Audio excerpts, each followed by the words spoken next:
Hi friends, மழைக்காலத்தில் ஒரு சின்ன டிப்ஸ் தான் இப்போ நம்ம கொடுக்குறோம். இது என்னென்னா பாட்டி வைத்தியம்னு சொல்லுவாங்க. நம்ம போய் இப்போ டேப்லெட் போய் மழையில் நனைஞ்சிட்டு போய் வாங்கணும். நம்ம உடம்பு சரியில்லைனா நம்ம போய் எமர்ஜென்சியாக வச்சுருப்போம். டேப்லெட் எடுத்துக்கிறத விட இதை மாதிரி நம்ம சின்னதாக ஒரு கஷாயம் போட்டு நம்ம குடிக்கலாம். அது என்ன கஷாயம்னு பார்க்கலாமா? அதாவது நம்ம வீட்டில் இருக்கிற ஒரு சின்ன விஷயங்கள் தான். அஞ்சரைப்பட்டியில் இருக்கும். மிளகு, சீரகம், ஒரு துண்டு இஞ்சி எடுத்துக்கோங்க. அரை ஸ்பூன் மிளகு, அரை ஸ்பூன் சீரகம், இஞ்சி நல்லா தட்டி 2 டம்ளர் தண்ணியில் கொதிக்க வச்சுக்கோங்க. நல்லா கொதிக்க வச்ச பிறகு லைட்டாக ஹனி கலந்து நம்ம அதை வந்து கஷாயம் மாதிரி நம்ம குடிக்கலாம்.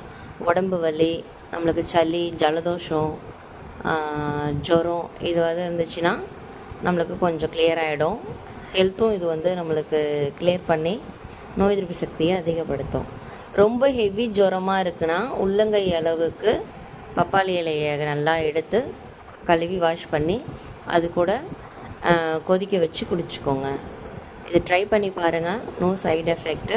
ஏன்னா நம்ம ரசத்துக்கு போடுற பொருள் தான் இதில் 2 போடுறோம். இது கூட லைட்டாக இஞ்சி போட்டு நம்ம குடிக்கிறோம். ட்ரை பண்ணி பாருங்கள். குழந்தையாக இருந்துச்சுன்னா ஒரு 5 ml இல்லைனா ஒரு 10 ml கிட்ட ஊற்றலாம். 10 வயசுக்கு மேலே இதை வந்து ஒரு அரை டம்ளர் அளவுக்கு வந்து நம்ம யாராக இருந்தாலுமே குடிக்கலாம். யூஸ் பண்ணி பாருங்கள். சேஃபாக இருங்க. மழை நேரத்தில் வெளியே எங்கேயும் போகாதீங்க. அப்படி வெளியே போனீங்கன்னா மரத்துக்கு கீழே நிறைய பெரிய பெரிய பில்டிங் பக்கத்துலலாம் போய் நிற்காதீங்க. சேஃபாக போங்க. முடிஞ்ச அளவு வீட்டிலே இருங்க. தேங்க்யூ.